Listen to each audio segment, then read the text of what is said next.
Assalamualaikum warahmatullahi wabarakatuh. Hari ini saya nak buat ulasan perlawanan di antara Malaysia menentang Laos dalam kelayakan Piala Asia bawah 23 tahun. Yang mana Malaysia menang 1-0 hasil jaringan daripada Asfar yang menerima umpanan cantik daripada Quinton Cheng pada second half. Okey, tanpa membuang masa, kita masuk ke dalam ulasan perlawanan. Saya akan mulakan dengan kekuatan pasukan kebangsaan Malaysia dahulu. Okey, yang pertama adalah mengenai formation 3-4-3. Yang mana dengan adanya formation 3-4-3 ini telah memberikan kepelbagaian untuk pasukan Malaysia melancarkan serangan ke atas pasukan Laos. Yang mana Malaysia menggunakan dua kaedah menyerang pasukan Laos. Yang pertama adalah menggunakan bahagian sayap ataupun wingback pasukan Malaysia untuk menyerang pasukan Laos. Dan yang kedua, Malaysia akan cuba untuk menyerang daripada bermain short passing di bahagian tengah dan cuba untuk penetrate pasukan Laos di bahagian tengah. Tetapi kita kena ingat, disebabkan pasukan Laos bermain dengan konsep fully defend ataupun memang secara bahasa kasarnya orang kata parking bah, memang sukar sikit untuk Malaysia penetrate bahagian pertahanan pasukan Laos pada perlawanan ini. Okey, kelemahan apabila Malaysia menggunakan dua taktik menyerang ini, iaitu bahagian sayap dan juga bahagian tengah ketika menentang pasukan Laos adalah yang pertama. Ketika Malaysia menggunakan bahagian sayap untuk menyerang pasukan Laos, Malaysia kurang untuk deliver bola ke dalam kotak penalti. Yang mana Malaysia cuba untuk deliver bola dalam kotak penalti tetapi gagal disebabkan pemain-pemain Laos dah boleh baca dan mereka telah berjaya untuk press dan juga telah menutup ruang daripada pemain-pemain sayap seperti Omar Hakim, seperti Azam Azmi untuk melakukan crossing ke dalam kotak penalti. Jadi disebabkan itulah serangan di bahagian sayap kurang menjadi. Tetapi apabila kemasukan Quinton Cheng di second half, barulah kita nampak perkara ini ada perubahan dan menjadi tambah baik apabila Quinton Cheng dengan cepatnya cuba menyesuaikan diri dengan taktikal tersebut dengan keadaan padang lagi, dan Quinton Cheng berjaya untuk membuktikan yang beliau adalah keputusan yang tepat untuk dibawa masuk pada perlawanan ini apabila berjaya untuk melakukan satu crossing tepat kepada Asfar bagi menjaringkan gol kemenangan pasukan kebangsaan Malaysia. Itu kelemahan pertama lah dalam 3-4-3 ni. Dan kelemahan yang kedua adalah ketika Malaysia menyerang dan juga cuba untuk penetrate kawasan tengah pasukan Laos. Yang mana kita boleh lihat combination ataupun gandingan Mukairi Ajmal dan juga Ni Akif memang berjaya mengawal bahagian tengah dengan sangat-sangat baik. Dan mereka juga beberapa kali cuba untuk bermain dengan build up short passing 1-2-1-2 dan juga melibatkan Luqman Hakim di bahagian hadapan. Tetapi kelemahan mereka berdua ni apabila sampai di kawasan penalty box ataupun kawasan kedudukan luar kotak penalti yang sangat dekat, mereka menjadi buntu dengan decision making yang mereka cuba buat. Sama ada mereka cuba untuk melakukan shooting ataupun mereka cuba untuk melakukan passing kepada pasukan sendiri dan mereka lambat untuk membuat keputusan. Kita boleh lihat beberapa kali Mukairi Ajmal ada peluang untuk melakukan shooting jarak jauh, tetapi beliau teragak-ragak dan akhir sekali beliau cuba untuk passing dan passing beliau itu telah berjaya dibaca dan berjaya di-intercept oleh pemain pertahanan tengah pasukan Laos. Jadi dua kelemahan ini perlu diperbaiki sekiranya mereka ingin menjadikan formation 3-4-3 ni lebih berjaya dan lebih sukses di perlawanan seterusnya. Mereka sekiranya menyerang di bahagian sayap, mereka perlu untuk deliver bola ke dalam kotak penalti, mencari target man seperti Syafiq, Luqman Hakim dan juga Asfar sekiranya menyerang daripada bahagian sayap ataupun sisi padang lah.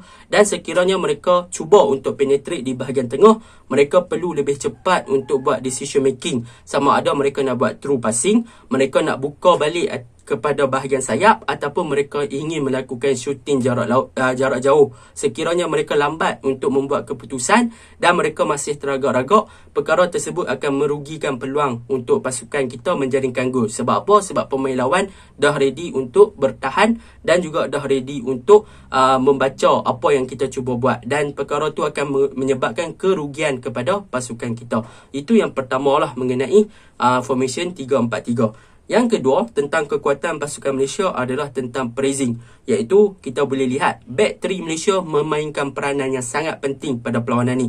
Yang mana apabila Laos cuba nak counter attack, back 3 Malaysia yang diketuai oleh Haris Haikal telah menunjukkan satu persembahan yang sangat menarik apabila mereka akan terus melakukan tekanan kepada pemain hadapan Laos ketika Laos cuba untuk counter attack ketika Laos berjaya patahkan serangan pasukan Malaysia. Dan kita patut beri pujian kepada back three pasukan Malaysia apabila mereka sangat-sangat bagus untuk bertahan. Mereka pandai untuk baca game, mereka berjaya untuk intercept bola dengan cepat, mereka berjaya untuk pressing ataupun memberi tekanan ke atas pemain Laos dengan cepat, mereka cepat untuk membaca game.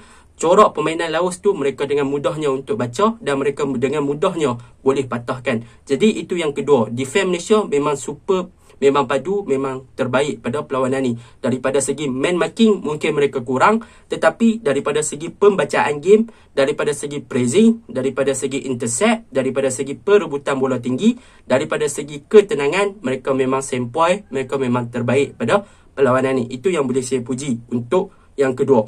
Yang ketiga, apa yang boleh saya puji adalah tentang peranan wingback.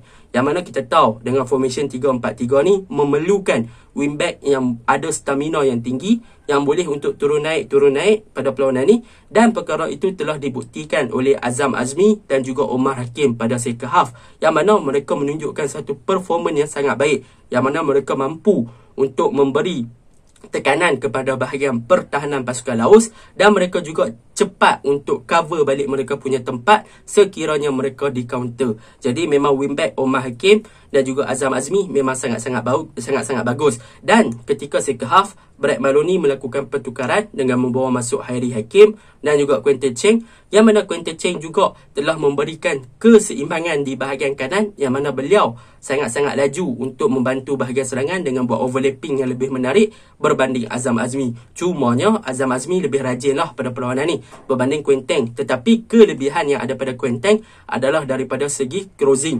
Memang crossing Quinton ni sekiranya dimanfaatkan dalam formation 3-4-3 sebetulnya, maka Malaysia dengan mudahnya boleh cari gol lebih daripada satu. Itu yang boleh saya puji untuk skuad kebangsaan Malaysia pada perlawanan ini. Dan yang terakhir, apa yang boleh saya puji adalah gandingan Mukari Ajman dan juga Ni Akif, yang mana dua orang ni telah menjadi tonggak utama ataupun perancang kepada pasukan Malaysia, yang mana mereka cuba untuk menggerakkan sebanyak yang boleh ataupun mereka cuba pelbagaikan corak serangan bagi pasukan Malaysia. Sama ada mereka nak main short passing, sama ada mereka nak main long ball, sama ada mereka nak main di bahagian sayap, sama ada mereka nak main di bahagian tengah. Mereka berdua yang menjadi otak kepada pasukan Malaysia di dalam padang pada perlawanan ini. Memang dua tonggak ni adalah midfield yang boleh dikatakan gandingan terbaik untuk skuad kebangsaan bawah 23 tahun Malaysia pada perlawanan ini. Okey, kita masuk ke dalam kelemahan pasukan Malaysia. Kelemahan tadi lah, macam saya sebut tadi, iaitu bila main side passing ataupun bermain dengan terlalu wide, mereka lambat untuk deliver bola. Sebab apa mereka lambat untuk deliver bola? Disebabkan mereka tak jumpa target man. Yang mana kita tahu, apabila bermain dengan 3-4-3 dan bermain dengan wide, maka wingback yang dapat bola, sama ada Omar Hakim, Azam Azmi, Quinton Cheng ataupun Hairi Hakim, maka formation 3 di hadapan ni, iaitu Syafiq dan juga Asfar, mereka terpaksa keluar untuk bermain dengan wide juga untuk memberi bantuan kepada Omar ataupun Azam bagi menerima bola. Jadi apabila mereka berdua ni keluar, striker tinggal seorang, iaitu Luqman Hakim. Dan Luqman Hakim punya positioning pada perlawanan ni agak kurang. Sebab apa? Sebab Luqman Hakim selalu drop ke bawah dan menyebabkan Malaysia kehilangan target man di dalam kotak penalti. Jadi apabila Malaysia tak ada target man dalam kotak penalti, maka pemain-pemain sayap ni nak deliver bola ke dalam kotak penalti pun agak susah lah. Sebab Luqman Hakim terlalu drop ke bawah dan Syafiq serta Asfar terpaksa buka game lebih lebar ataupun lebih wide. Sebab apa? Sebab mereka perlu tolong Azam Azmi dan juga Omar Hakim untuk penetrate bahagian kanan dan juga bahagian kiri pasukan Laos. Itu yang pertama. Yang kedua, boleh saya katakan ketika Malaysia menyerang di bahagian tengah, yang mana Malaysia perlu lebih berani untuk melakukan shooting jarak jauh dan mereka perlu perbaiki daripada decision making. Sekiranya mereka perbaiki benda ni, kemungkinan keputusan lebih banyak daripada 1-0 pada perlawanan tersebut. Dan yang ketiga, mereka perlu buang sikap sambil lewa. Yang kalau bahasa Melayu betul dia sambal lewa. And Malaysia perlu buang sikap tu, iaitu skuad senior ada sikap tuan, yang mana mereka perlu untuk walaupun dah dapat 1-0, mereka tak boleh main santai, mereka tak boleh relax. Mereka sepatutnya lagi laju tempo perlawanan. Sebab apa? Sebab waktu tu pasukan lawan pun dah penat. Pasukan lawan pun dah tak agresif. Pasukan lawan pun dah mula untuk turunkan tempo. Itu adalah peluang untuk kita melakukan serangan habis-habisan.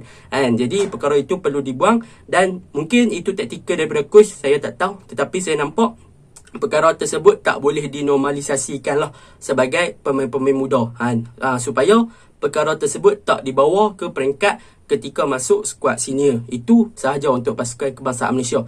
Dan secara overallnya untuk skuad kebangsaan Malaysia, memang mereka super pada perlawanan ni, daripada segi shot passing, daripada segi penguasaan bola, control game, defense yang sangat baik, pembacaan game yang sangat baik, pelbagai corak menyerang. Cumanya kurang percubaan, kurang deliver bola dalam kotak penalti, menyebabkan Malaysia gagal untuk menjaringkan gol dengan lebih banyak. Tapi tak boleh nak salahkan mereka juga, sebab Laos memang main dengan fully defensif, iaitu memang bermain dengan sepenuhnya bertahan. Okey, itu untuk skuad kebangsaan Malaysia. Kita masuk ke dalam komen pasukan Laos. Okey, untuk pasukan Laos, apa yang boleh saya puji adalah di first half, yang mana mereka bermain dengan bertahan. Struktur bertahan mereka memang sangat-sangat baik, yang mana mereka punya man marking, mereka berjaya marking orang dengan sangat baik. Kita boleh lihat bagaimana front three kita, Syafiq, Lokman dan juga Asfar dimarking dengan baik oleh pertahanan kita. Oleh pertahanan Laos. Mereka berjaya marking dan tak memberi space kepada pemain-pemain striker untuk mencari ruang bagi menerima umpanan daripada pemain-pemain sayap pasukan Malaysia. Itu yang saya puji. Mereka punya man marking, mereka punya pressing, yang mana bila Malaysia dapat bola, mereka terus press. Mereka punya agresif, mereka tak kira lah apa yang mereka buat, mereka agresif, mereka tekan, mereka kasak macam tu, mereka janji mereka dapat bola balik, ataupun mereka berjaya buang bola daripada tempat bahaya. Itu yang saya suka tentang Laos. Mereka punya defending memang superb. Mereka bertahan sebagai satu structure, sebagai satu team. Itu yang menyebabkan nampak mereka punya corak bertahan tu, struktur bertahan mereka tu memang sangat-sangat lawa. Bukannya pakimbah saja-saja, tetapi mereka ada struktur. Mereka, kita nampak bentuk mereka bertahan tu. Itu yang saya suka tentang pasukan Laos.